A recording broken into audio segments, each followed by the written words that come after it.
Hoy vas a conocer las 4 historias más aterradoras de nahuales en México, criaturas ancestrales que caminan entre nosotros, que parecen personas normales, pero cuando cae la noche, su verdadera forma se revela. Esto está documentado, esto es real. Y después de escucharlo, entenderás por qué los pueblos mexicanos nunca abren la puerta después de medianoche. La lluvia no caía, se desplomaba, como si el cielo mismo se abriera sobre el pueblo de San Miguel de las Cumbres, un rincón olvidado entre montañas, donde los truenos no solo iluminan el valle, sino que hacen temblar las ventanas y los huesos.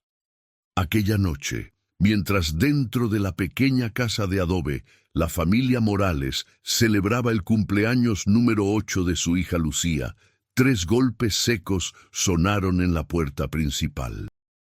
Golpes que no se parecían a los de una mano humana, sino a algo más pesado, más firme, como garras tocando madera. Lo que estás a punto de escuchar cambió para siempre la vida de la familia Morales. Y lo que sucedió bajo esa tormenta todavía se murmura en las cantinas del pueblo con temor y cruz en mano, porque los 3 extraños que pidieron refugio esa noche no eran viajeros perdidos, sino otra cosa. Antes de que termine este relato, conocerás un secreto que las autoridades y los ancianos decidieron silenciar. El último rastro documentado de los nahuales en territorio mexicano. Suscríbete al canal y cuéntame desde qué parte del mundo estás escuchando esta historia. La casa olía a café, madera húmeda y cera derretida. En la mesa aún quedaban los restos del pastel improvisado que la madre, Marta, había preparado. Lucía reía, ajena al estruendo del cielo. Pero al tercer golpe, el padre, Rafael, frunció el ceño, levantó el farol de gas y fue hasta la entrada. El viento casi le arrancó la puerta de las manos. En el umbral, 3 figuras empapadas esperaban bajo sus sombreros negros. Uno era alto y corpulento, con un poncho de lana oscuro. El segundo, de mirada penetrante y delgada silueta. El tercero, apenas un adolescente, con los ojos más tristes que Rafael recordara haber visto. «Buenas noches», dijo el más alto con voz áspera, mezclando acento del norte y algo antiguo, casi ritual. «La tormenta nos agarró en el camino. ¿Nos dejaría pasar unas horas hasta que amaine?» Rafael dudó. Había algo raro en ellos, ni caballos, ni equipaje visible. Pero la lluvia azotaba como látigos, y cualquier quien negara refugio en esa sierra sería considerado un desalmado. Así que los dejó entrar. Al cruzar el umbral, un calor denso llenó la sala, como si el aire se espesara. Marta los observó fijamente mientras les ofrecía toallas. El más joven no dijo palabra, solo miraba el fuego como hipnotizado. Lucía, curiosa, los saludó, pero la mirada del hombre delgado la hizo esconderse detrás de su madre. Desde ese momento, nada volvió a ser normal. Esa misma noche, el viento cambió de tono. Ya no era el rugido del cielo. Era un silbido entre los tejados, casi como una palabra arrastrada. En el cuarto que compartían Lucía y su hermano mayor, Diego, las sombras se alargaban en las paredes. Los invitados dormían en la sala, junto al fogón apagado. O eso creían. Cerca de la medianoche, Lucía despertó al oír pasos. No humanos, zarpas. Un goteo leve acompañaba los sonidos, como si la lluvia cayera dentro de la casa.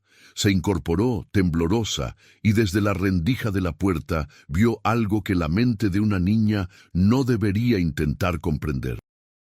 Donde antes dormían 3 hombres, ahora se movían 3 bestias. Un lobo enorme, plateado, con ojos amarillos, un jaguar negro que se deslizaba en silencio, y un perro flaco, de pelaje sin brillo, que gruñía con un sonido sordo, casi humano. Escuchó el roce de sus garras contra el suelo de barro, el resuello caliente saliendo de sus hocicos. Caminaban entre los cuartos, olfateando. Primero la cocina, luego el pasillo, Después, uno por uno, se asomaron al cuarto donde dormían los niños. El lobo se acercó hasta el borde de la cama y aspiró el aire, casi rozando el rostro de Diego. La niña contuvo el aliento. El corazón se le quería salir por la boca. El jaguar giró hacia la puerta y con un movimiento que apenas hizo ruido, la empujó. Y entonces Lucía vio algo que jamás olvidaría. Los ojos del jaguar no eran de animal salvaje, eran de hombre, los mismos del viajero delgado. Volvió a la cama sin poder gritar, con el cuerpo rígido. La mañana siguiente, los invitados estaban sentados a la mesa, desayunando como si nada, sus ropas secas, sus rostros serenos. Solo Lucía sabía lo que había pasado, pero nadie le creyó. Rafael bromeó con que la niña tenía demasiada imaginación, hasta que esa noche el perro de la familia desapareció. 2 días después, el clima cambió abruptamente. Un calor sofocante cubrió el valle, aunque era temporada de lluvias. Los 3 visitantes seguían en casa. Decían que el camino seguía intransitable. Dormían poco y salían por la noche, afirmando que iban a buscar leña o revisar los corrales. A Marta comenzaba a faltarle el sueño. Todas las madrugadas juraba escuchar pasos en el techo, un goteo viscoso cayendo desde el desván y el leve sonido de uñas rascando madera. Lucía evitaba cruzarse con ellos, pero un mediodía, el más joven, el de la mirada triste, la halló sola en el patio. Le habló en voz baja.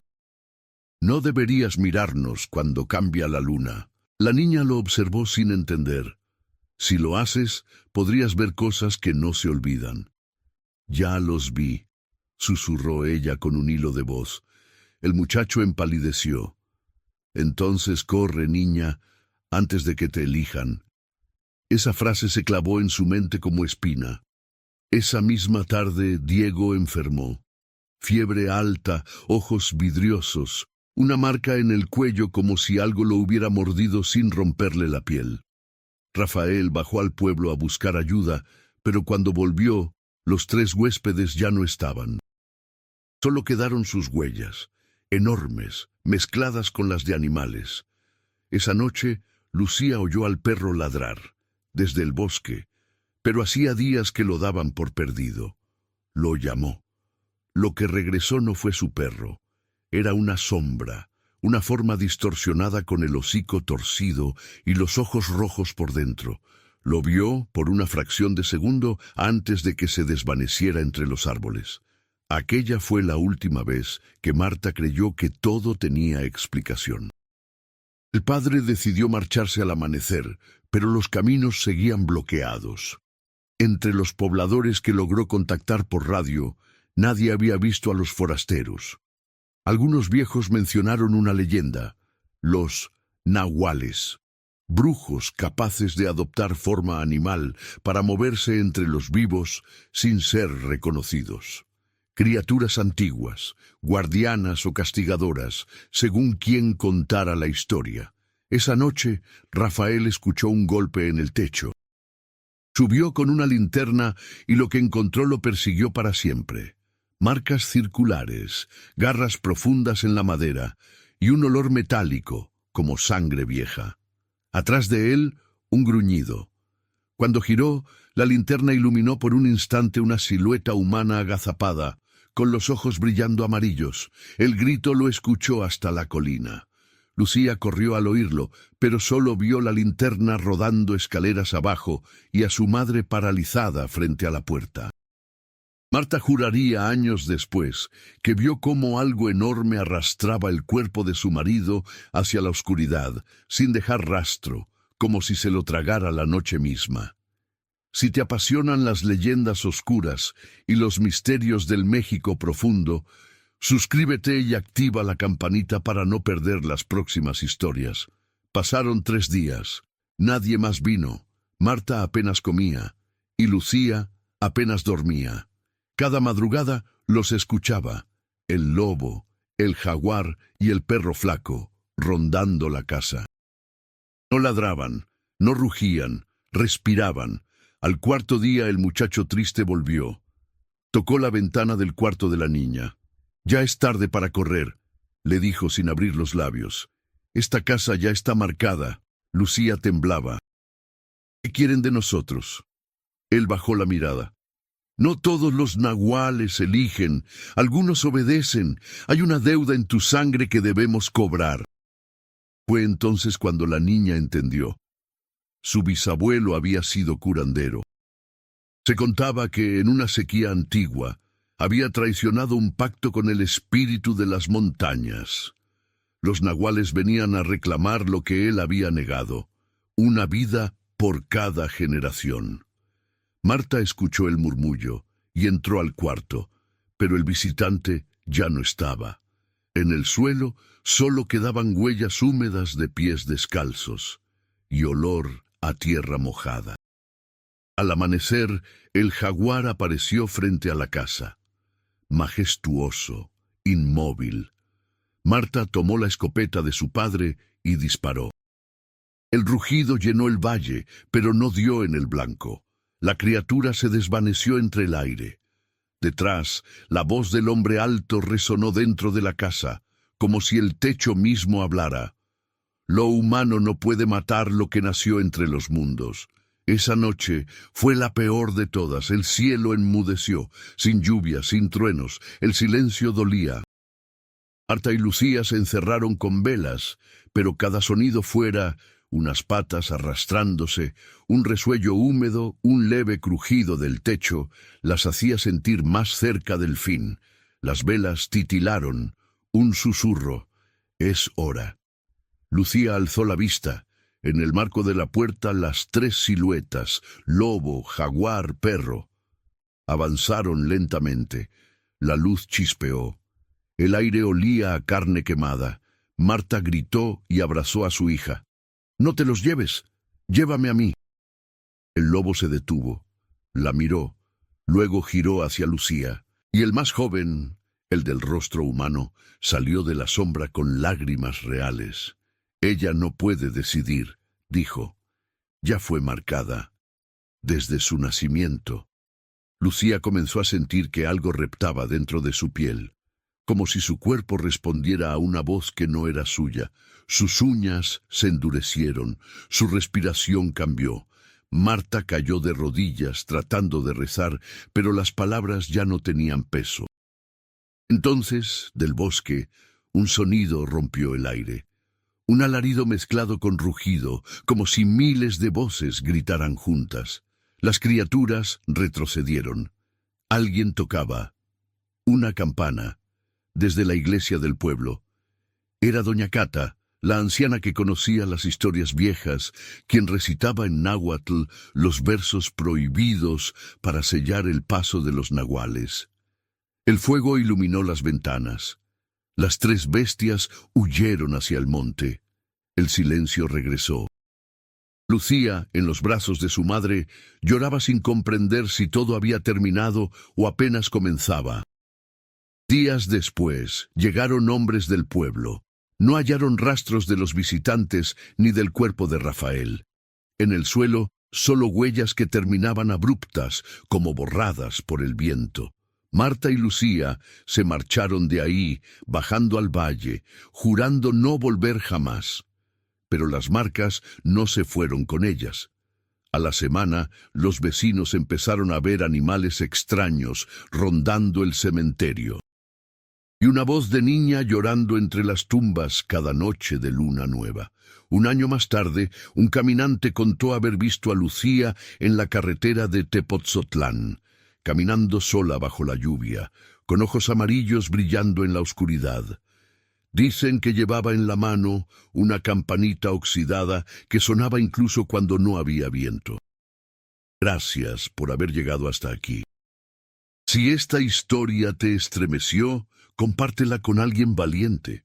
Y recuerda, en los pueblos de México, las montañas nunca olvidan. La madrugada huele a polvo y a miedo en el desierto. Un rugido rompe la quietud, el motor de un tráiler que se estremece bajo el brillo blanco de la luna. De repente, los frenos chirrían, el aire vibra y algo oscuro, tan grande como imposible, cruza la carretera. No puede ser un perro, piensa Julián, con la piel fría, el corazón golpeando el pecho, justo antes de escuchar un gruñido que no pertenece al mundo de los vivos. Desde ese instante, su destino quedó sellado por las rutas malditas de Sonora. Lo que estás a punto de escuchar cambió para siempre la vida de varios conductores que transportaban mercancía por el norte de México. Lo que encontraron en medio del asfalto seco, bajo el calor infernal de la frontera, desafía cualquier lógica humana. Antes de que termine este relato, conocerás el secreto que la Policía Federal Mexicana intentó mantener oculto por más de 20 años. Y descubrirás por qué algunos camiones aún no llegan a su destino.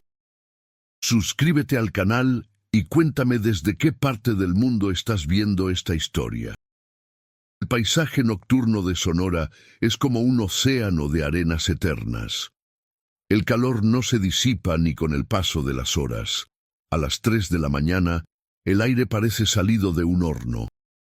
Los cactus se alzan como guardianes inmóviles y a lo lejos una línea de luces titila anunciando la carretera federal número 15, donde los camioneros dicen que las sombras caminan.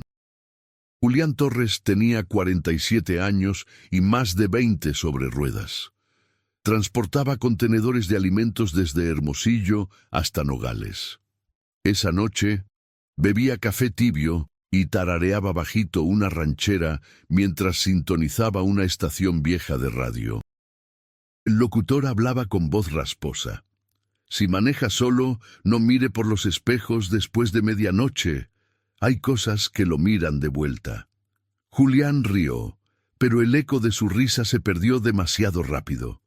A la altura del kilómetro 213, los faros iluminaron algo enorme en mitad del camino. Ojos amarillos, una silueta grotesca cubierta de pelo negro y húmedo.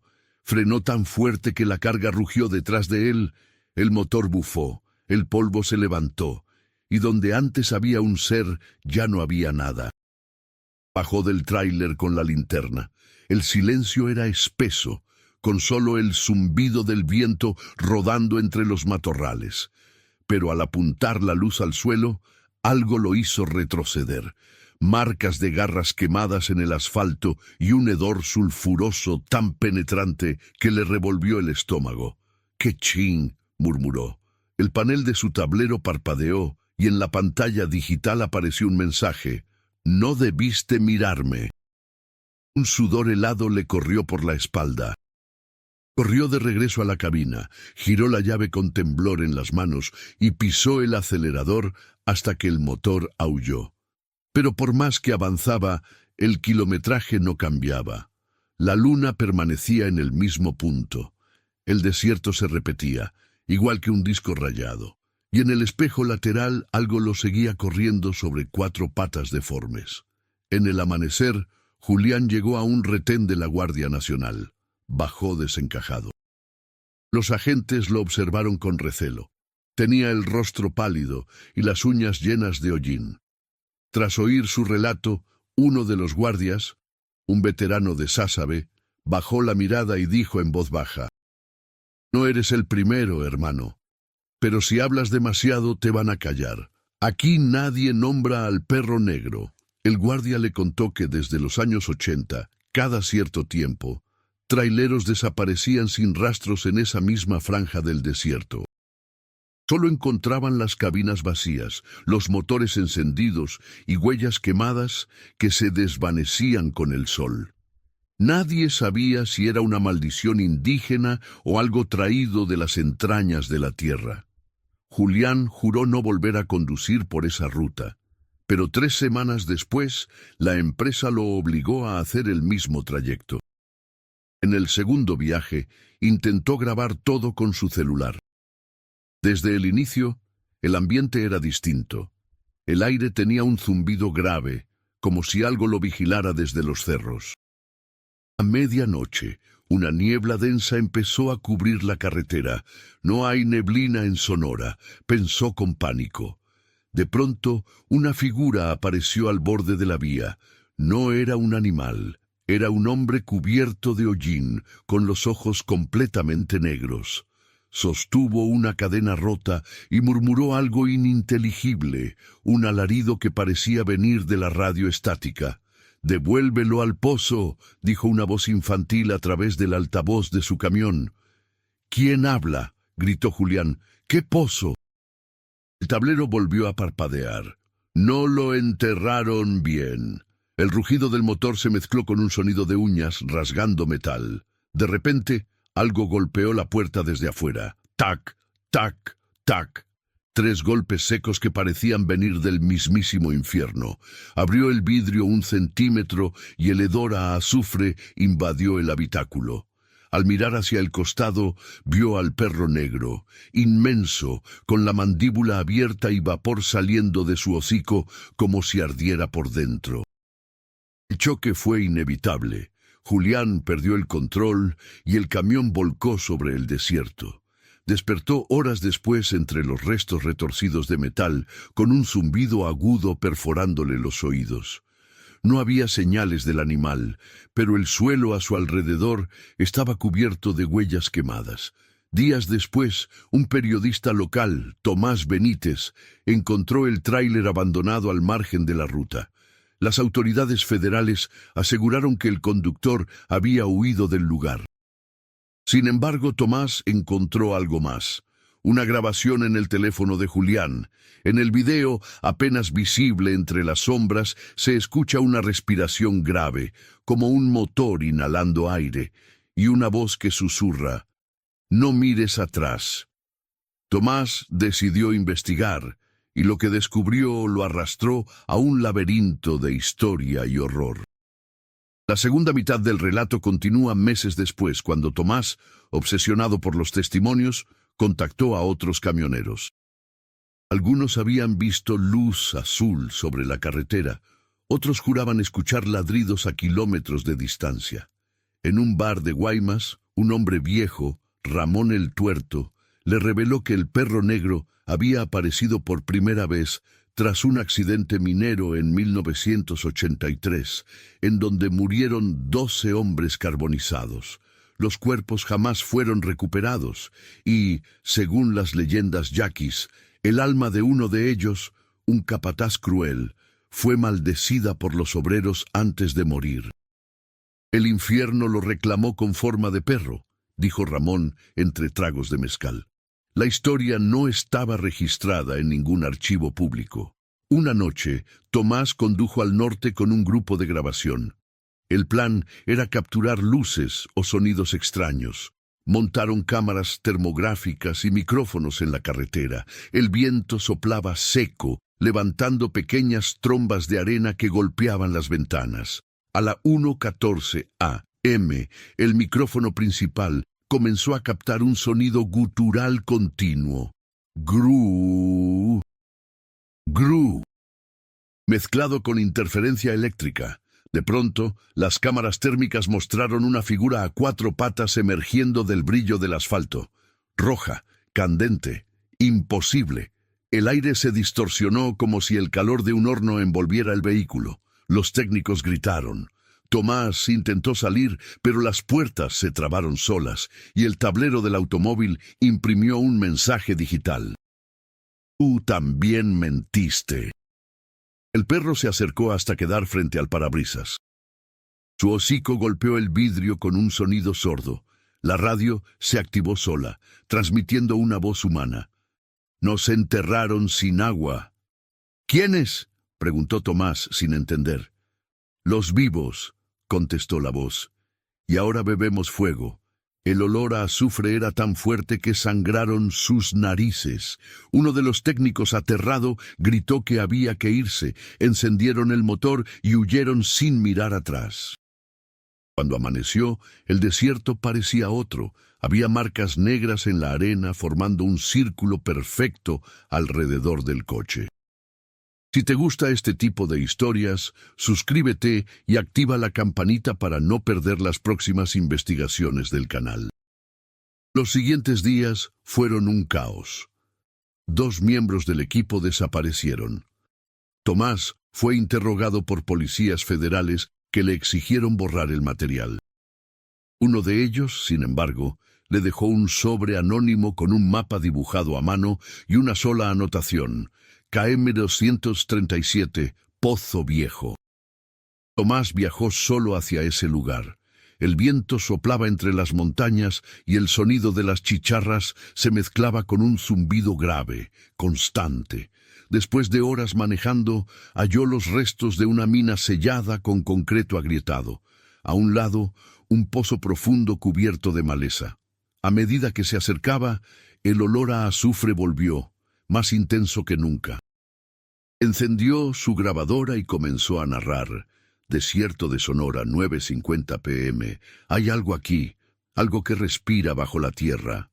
Luego, un maullido largo, inhumano, lo hizo apuntar la linterna al pozo. 2 ojos amarillos aparecieron en la oscuridad, seguidos de un gruñido que le heló la sangre.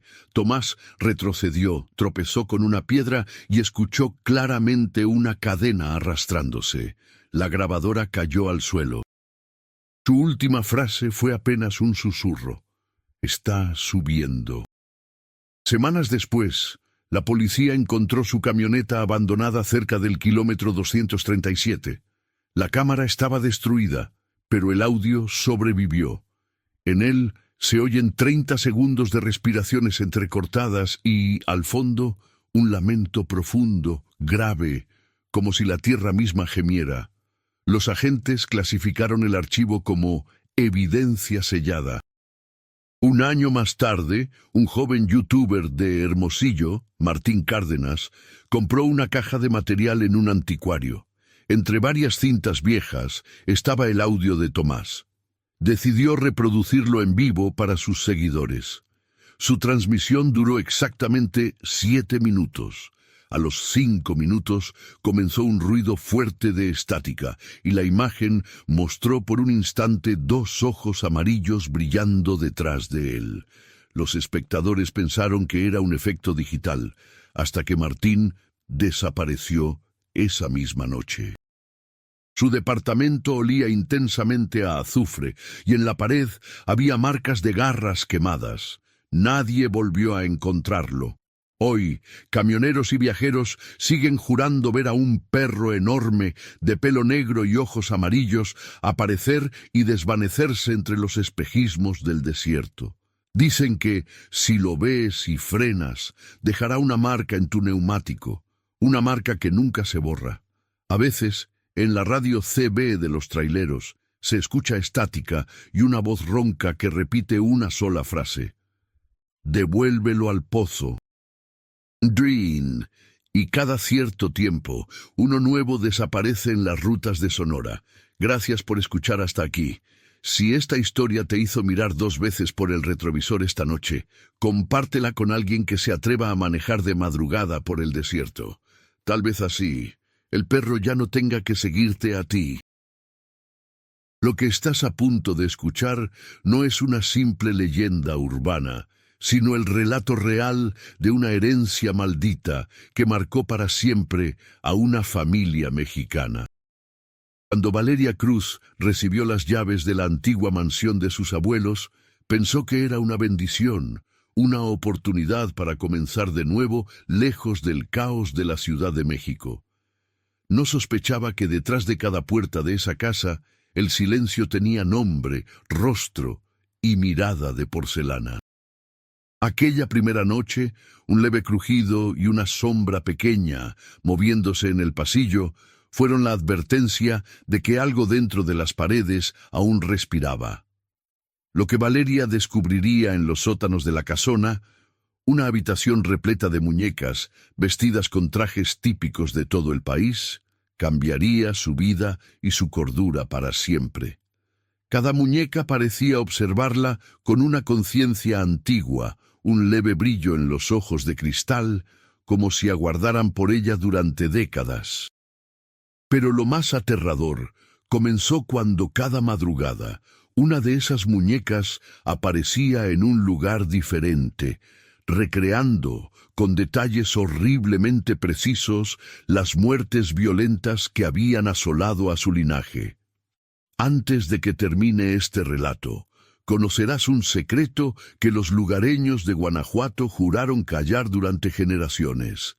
Suscríbete al canal y comenta desde qué parte del mundo estás viendo esta historia. Prepárate, esto apenas comienza. Valeria llegó a Guanajuato en una tarde nublada, con el aire denso de las montañas bajando sobre el valle. A lo lejos, el caserío de techos color terracota brillaba bajo una luz dorada que solo ese lugar parecía tener. La finca, conocida entre los vecinos como la Casa de los Cruz, estaba en la loma del barrio de La Presa, rodeada de nopales y piedra volcánica. El portón oxidado rechinó cuando lo empujó y fue como si el eco del metal abriera algo más que la entrada. Como si invocara memorias dormidas. Dentro, el olor a madera antigua y humedad la envolvió. Había retratos familiares por todas partes, una colección de rostros tristes y ojos que no miraban al frente.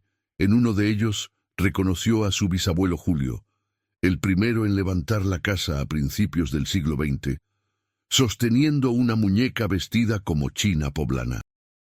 Ella trajo la desgracia a este hogar, murmuró doña Marta, la vecina que había mantenido las llaves.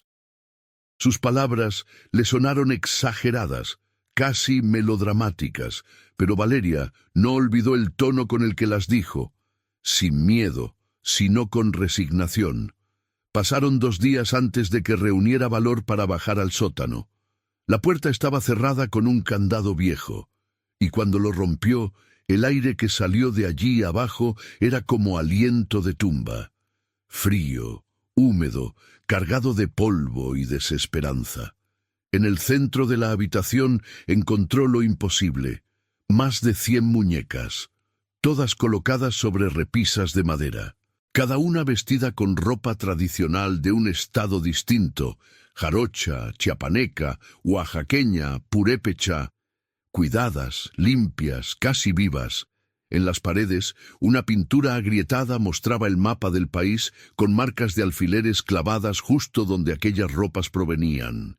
Pasó horas observándolas. No podía explicarlo, pero sentía que la miraban. Cuando apagó la luz, la sensación de ser seguida la acompañó hasta la habitación. Esa noche soñó que caminaba entre cuerpos rígidos y pequeños, que sus pasos crujían sobre porcelana rota. Al despertar, el corazón le latía tan fuerte que tuvo que sentarse, y entonces lo vio. Una muñeca estaba sobre su escritorio. Era la china poblana del retrato. Los siguientes días fueron una espiral de pánico disfrazado de curiosidad. Valeria intentó tomar fotos, pero cuando las miraba después, los rostros aparecían borrosos o con leves distorsiones. Sonrisas nuevas, miradas cambiadas de dirección. Quiso racionalizarlo. Es el polvo, la luz. Pero el tercer día, la muñeca apareció al borde de la bañera con su vestido empapado. En el suelo, trazado con lo que parecía óxido, un nombre, Julio. Su bisabuelo se había ahogado en ese mismo baño cuando la tubería se rompió, exactamente 40 años atrás. Aterrada, decidió pedir ayuda. Contactó a un historiador local, don Leopoldo Briceño, especialista en leyendas del Bajío. Él aceptó visitarla, intrigado por la mención de las muñecas. Al recorrer el sótano, el hombre palideció. «Estas no son simples muñecas», dijo con voz temblorosa. «Sus rostros pertenecen a personas reales. He visto algo parecido en archivos coloniales. Eran... No puede ser». Valeria lo presionó. Finalmente, él confesó. Durante la Revolución, un artesano de Guanajuato hizo estas muñecas a pedido de una familia adinerada. Decían que al morir alguien, capturaban su esencia dentro de su reflejo. Pero cuando ese reflejo era sellado en barro o cerámica, quedaba preso para siempre. Leopoldo la miró con pesar. Tu familia fue la última en encargar esas figuras, y si reaparecen, significa que algo quiere salir. Bella notó algo estremecedor.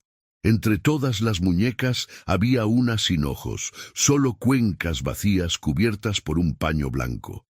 Sentía que esa era la que respiraba de noche. Las noches se volvieron insoportables. Los pasos pequeñitos en el pasillo rompían el sueño a las 3 de la madrugada. A veces escuchaba risas, un murmullo infantil que venía del sótano. Las muñecas cambiaban de posición solas. Algunas aparecían sentadas frente al piano, otras sosteniendo objetos reales de la casa. El terror se transformó en obsesión. Si quieren comunicarse, háganlo, gritó una noche. Fue un error. A la mañana siguiente encontró el retrato de su madre, muerto hacía 20 años, con el vidrio astillado. Frente a él, una muñeca nueva, vestida exactamente igual que ella en el funeral. Valeria cayó de rodillas, los dedos sacudidos por el temblor. En su desesperación trató de quemar una de las figuras, pero la porcelana no se agrietó ni con fuego. En cambio, un intenso olor a carne quemada llenó el cuarto, y cuando apagó las llamas, descubrió algo grotesco. La muñeca tenía debajo de la pintura una capa de piel reseca, humana. El horror la empujó a huir. Pasó la noche en el Hotel Posada de las Ánimas, temblando sin dormir. Al amanecer, un policía local tocó su puerta. «Señorita Valeria, encontramos algo frente a la reja de su casa». Era una muñeca carbonizada con una inscripción en la base. «No nos dejes solas». Confundida y aterrada volvió. Encontró el sótano abierto, aunque había jurado trancarlo. Cada muñeca estaba colocada en fila, como esperando una ceremonia. En el centro, una fotografía de toda su familia. Sus abuelos, su madre, su tío y alguien más que no reconocía. Un hombre con traje negro, delgado, ojos sin vida. Detrás, escrito con tinta seca: «El dueño siempre vuelve por lo que es suyo». Esa noche, la luz eléctrica falló. Guanajuato quedó sumida en la oscuridad y solo las velas mantenían la casa viva. Valeria escuchó pasos detrás de ella, fríos, medidos. Tomó la lámpara y corrió al sótano. Ya no había muñecas en las repisas. Todas estaban de pie, alrededor de la mesa central. Una pequeña, con vestido rojo, levantó el brazo. Sí, lo movió. No era ilusión. Y señaló hacia la pared. Allí, un hueco recién abierto revelaba un cuarto oculto. Dentro, montones de retratos mutilados, mechones de cabello, fragmentos de fotografía quemada, reliquias funerarias de generaciones pasadas. En la pared contraria había un espejo gigantesco, cubierto por una sábana. Cuando Valeria la retiró, su reflejo no la imitó. La imagen sonrió antes que ella. Corrió hacia el espejo y golpeó el vidrio, pero desde el otro lado, la versión reflejada levantó una muñeca, idéntica a ella. Vestida con la misma ropa, con su mismo peinado, con lágrimas pintadas en las mejillas. El suelo tembló. Las muñecas comenzaron a girar la cabeza en sincronía, como si esperasen órdenes. Entonces escuchó una voz masculina, susurrante, surgida de todas ellas al mismo tiempo. «Valeria, siempre serás parte de nosotros». Si esta historia te atrapa hasta ahora, suscríbete y activa la campanita para no perder las próximas investigaciones de terror en este canal. Durante días, Valeria se aisló, grabando todo con su cámara. Necesitaba pruebas. A medida que hablaba frente al lente, las figuras se movían detrás, apenas visibles. En una grabación, logró captar a la muñeca sin ojos caminando por el pasillo, arrastrando los pies como si su peso no correspondiera a su tamaño. El video se viralizó entre foros locales y algunos curiosos se acercaron a la mansión. Ninguno se atrevió a entrar. El historiador Leopoldo regresó, decidido a sellar el sótano con sal y oraciones. Pero cuando comenzó el ritual, las luces parpadearon y la puerta se cerró por sí sola. Las muñecas, una a una, cayeron al suelo en posiciones grotescas, como si algo invisible las poseyera. Entonces una de ellas, la de vestido rojo, levantó la cabeza despacio y habló con voz de hombre. «Aquí no se rompe el ciclo, se renueva». Un grito ahogado llenó el aire. Leopoldo cayó al suelo, sangrando por la nariz. Valeria lo arrastró fuera, y mientras subían las escaleras, el sótano pareció jadear, exhalando un vapor espeso de olor metálico. Desde la oscuridad, cientos de ojos brillaban. «Debes destruir el espejo», alcanzó a decir él antes de desmayarse. Siguiendo su consejo, bajó una última vez. Llevaba un martillo y una vela, cada paso retumbaba entre sus huesos. Frente al espejo podía ver sus propias manos temblando, pero la figura del otro lado ya no imitaba sus movimientos. La réplica sonreía, mostrando dientes afilados, porcelana resquebrajada transformándose en carne. Valeria gritó y golpeó el cristal. El estallido la envolvió en una tormenta de sombras, voces y un lamento infantil. Cuando despertó, estaba en medio del suelo frío, rodeada por los restos destruidos del espejo. Las muñecas yacían inmóviles, todas menos una, la sin ojos. Ahora tenía cuencas llenas, con los ojos de Valeria reflejados dentro. «Gracias por quedarte hasta aquí. Si te atreves, comparte esta historia con alguien que no crea en maldiciones. Y observemos si las muñecas vuelven a moverse esta noche». Lo que vas a escuchar cambió para siempre la vida de un camionero en las carreteras de Zacatecas, y lo que descubrió sobre su pasajero vestido de negro desafía toda explicación lógica. La noche que Miguel Ángel aceptó esa carona en la carretera desierta, no sabía que estaba pagando una deuda que su bisabuelo había contraído hace más de 100 años. Antes de que termine este relato, conocerás un secreto que las familias de la región han intentado ocultar durante generaciones, y entenderás por qué algunos caminos nunca deben recorrerse después de la medianoche. Si te intriga esta historia, suscríbete al canal y déjame en los comentarios desde qué parte de México o Latinoamérica nos estás viendo. Tu apoyo mantiene vivas estas historias. Miguel Ángel Ramírez llevaba 15 años conduciendo su camión de carga por las carreteras del norte de México. Conocía cada curva peligrosa, cada tramo oscuro, cada pueblo fantasma que las rutas atravesaban. A sus 42 años había visto de todo: accidentes terribles, animales cruzando en la madrugada, incluso algún que otro asalto del que había salido ileso gracias a su experiencia. Pero nada lo había preparado para la noche del 16 de septiembre de 2023. Era pasada la medianoche cuando Miguel conducía su camión vacío de regreso a Fresnillo. Había entregado su carga en Durango y aprovechaba la noche fresca para hacer el viaje de vuelta. La carretera federal 45 estaba desierta, iluminada apenas por la luna menguante que asomaba entre las nubes. El paisaje árido y montañoso de Zacatecas se extendía a ambos lados como un mar negro y silencioso. Fue entonces cuando lo vio. A un costado de la carretera, junto a un viejo mezquite retorcido, había un hombre de pie. Vestía completamente de negro, sombrero de charro, traje bordado con hilos plateados que brillaban bajo la luz de los faros, y botas de cuero impecables. Su postura era rígida, casi ceremonial, y tenía el brazo extendido pidiendo aventón. Miguel frunció el ceño. Era extraño ver a alguien así vestido, en medio de la nada, pero los camioneros tienen un código no escrito.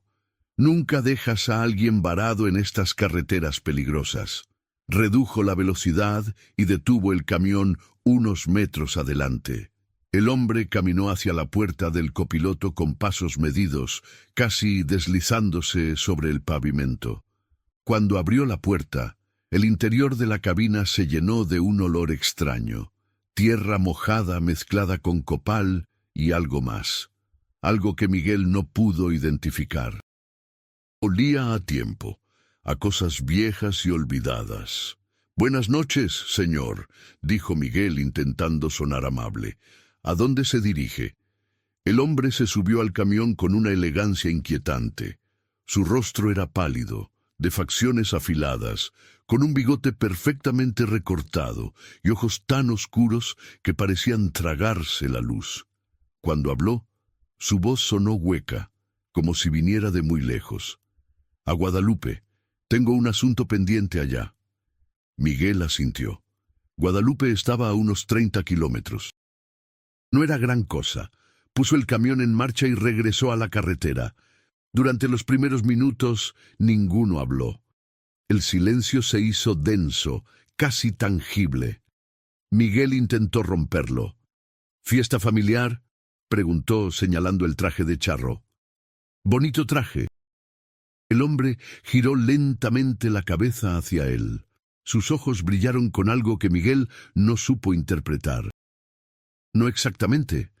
Es un compromiso antiguo, una deuda que debe saldarse esta noche». Miguel sintió un escalofrío recorrer su espalda. Había algo en la manera de hablar de ese hombre, en la forma en que elegía cada palabra, que lo ponía nervioso. Decidió concentrarse en la carretera y dejar de hacer preguntas.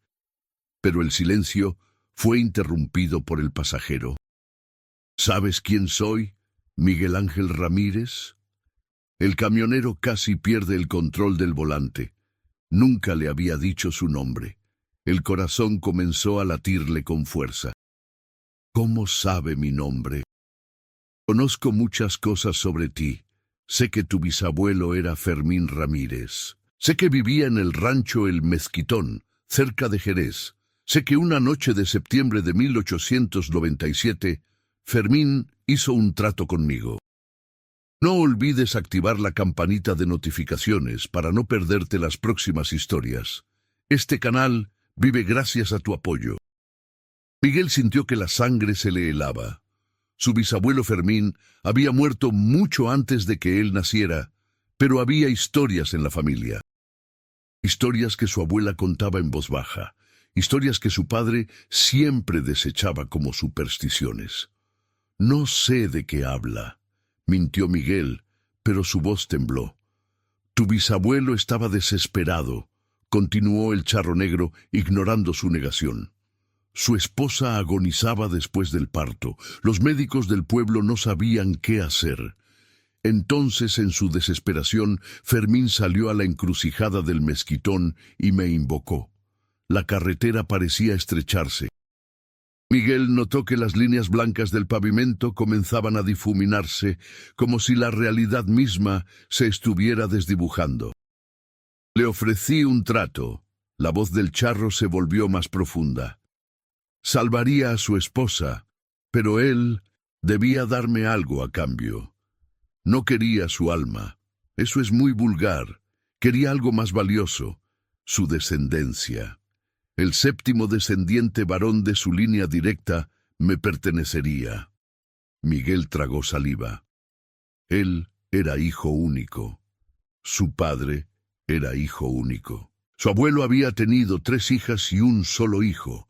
La cuenta no daba. «Yo no soy el séptimo», dijo con voz ronca. «¿Estás seguro?», preguntó el charro con una sonrisa que no llegaba a sus ojos muertos. «Tu abuela tuvo 2 hijos antes de tu padre, 2 niños que murieron en la infancia. Ella nunca habló de ellos». El dolor era demasiado grande. Miguel sintió que el mundo se desmoronaba. Su abuela siempre había tenido una tristeza en los ojos que nadie entendía. Las viejas del pueblo murmuraban cosas, pero nadie hablaba claro. «Contémoslos juntos», dijo el charro, levantando sus dedos huesudos. «Fermín tuvo 3 hijos varones. El mayor de ellos, Rodrigo, tu abuelo, tuvo 3 hijos varones antes de tu padre. Tu padre solo te tuvo a ti. 3 más 3 más 1. 7. Tú eres el séptimo, Miguel Ángel. El camión comenzó a reducir la velocidad por sí solo. Miguel intentó pisar el acelerador, pero sus piernas no respondían. El paisaje a su alrededor había cambiado. Ya no estaban en la carretera federal. Ahora rodaban por un camino de tierra, rodeados de mezquites retorcidos y rocas que parecían figuras humanas congeladas en el tiempo. ¿Dónde estamos?, susurró Miguel aterrorizado. En el lugar donde todo comenzó, en la encrucijada del mezquitón. Tu bisabuelo me esperó aquí, bajo ese mezquite viejo. Era una noche como esta, con luna menguante y viento frío del norte. El camión se detuvo frente a un árbol antiguo, tan retorcido y negro que parecía hecho de humo solidificado. Miguel intentó abrir la puerta, pero estaba trabada. Intentó gritar, pero no le salió la voz. El charro negro descendió del camión con la misma elegancia inquietante con la que había subido. Rodeó el vehículo y abrió la puerta del conductor. Esta vez la puerta se abrió sin resistencia. Su mano fría como la muerte tomó el brazo de Miguel. Es hora de cumplir el pacto. Miguel fue arrastrado fuera del camión. Sus piernas tocaron la tierra polvorienta de la encrucijada.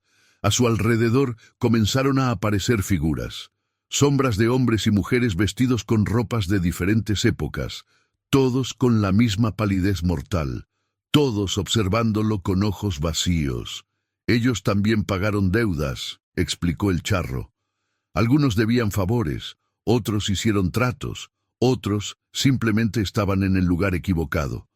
Ahora te toca a ti unirte a mi colección. Fue entonces cuando Miguel recordó algo que su abuela le había dicho cuando era niño. Una noche en que tuvo pesadillas, ella se sentó en su cama y le susurró: si alguna vez te encuentras con el charro negro, debes recordar que los tratos hechos en desesperación pueden romperse con verdad y sacrificio. ¡Espere!, gritó Miguel, encontrando su voz. Mi bisabuelo hizo ese trato en desesperación, mintiendo sobre lo que realmente estaba dispuesto a dar. El charro se detuvo. Sus ojos brillaron con interés. Explícate. Fermín nunca consideró las consecuencias para su descendencia. Pensó solo en sí mismo y en su esposa. Eso hace que el trato sea falso. Él no tenía derecho a prometerte algo que no le pertenecía. Las vidas de personas que aún no existían. Las sombras alrededor comenzaron a murmurar. El charro negro entrecerró los ojos. ¿Y tú crees que puedes anular un pacto de más de 100 años con esa lógica? No lo anulo, dijo Miguel con una valentía que no sabía que tenía. Ofrezco otra cosa. Mi vida por todas las vidas que mi bisabuelo prometió sin derecho. Una vida consciente por 7 vidas ignorantes. Es un mejor trato. Si has llegado hasta aquí, te agradezco que hayas escuchado esta historia. Si te ha gustado, compártela con alguien que también ame estas historias de terror reales. El charro negro se quedó inmóvil durante lo que pareció una eternidad. Las sombras dejaron de murmurar. El viento mismo pareció contener la respiración. Entonces, lentamente, el charro comenzó a sonreír. No era una sonrisa amable, pero tampoco era completamente malévola. Eres más valiente que tu bisabuelo, Miguel Ángel, y la valentía tiene valor. Extendió su mano hacia Miguel, pero esta vez no para arrastrarlo. En su palma apareció una moneda antigua, de plata ennegrecida. Toma esto. Es la moneda que tu bisabuelo me dio como sello del pacto. La he llevado conmigo durante 126 años. Ahora te la devuelvo. El pacto está roto. Miguel tomó la moneda con manos temblorosas. Estaba helada y pesaba más de lo que debería. En una cara tenía grabada la fecha, 1897. En la otra, las iniciales FR. Pero recuerda, añadió el charro su voz, volviéndose un susurro que parecía provenir de todas partes. No todos los que me encuentran en estas carreteras tienen tu suerte. Algunos tienen deudas reales, algunos merecen viajar conmigo. Y algunos simplemente están en el lugar equivocado en el momento equivocado. El mundo comenzó a girar. Miguel sintió que caía en un pozo sin fondo. Las sombras se disolvieron, el mezquite retorcido desapareció y el charro negro se desvaneció como humo en el viento. Cuando abrió los ojos, estaba sentado en su camión, detenido en el arcén de la carretera federal 45. El sol comenzaba a salir. Miró su reloj. Las 6:15 a.m. Habían pasado más de 5 horas. En su mano cerrada, sintió el peso de algo frío. Abrió el puño lentamente. Allí estaba la moneda de plata ennegrecida, con la fecha 1897 y las iniciales FR grabadas. Miguel arrancó el camión y continuó hacia Fresnillo. Nunca más volvió a conducir por la carretera federal 45 después del anochecer. Guardó la moneda en una cajita de madera que enterró en el patio de su casa, bajo 3 metros de concreto. Y cada 16 de septiembre visita la tumba de su bisabuelo Fermín y deja una ofrenda de copal, agradeciéndole la vida, pero recordándole el precio que casi tuvo que pagar. Porque hay deudas que atraviesan generaciones, y hay encuentros en carreteras solitarias que cambian el destino de familias enteras. Y si alguna vez ves a un hombre elegantemente vestido de negro pidiendo aventón en una carretera desierta, sigue de largo. Porque el charro negro no ofrece viajes. Él cobra deudas antiguas. Y no todos tienen la suerte de Miguel Ángel Ramírez de poder negociar con la muerte misma.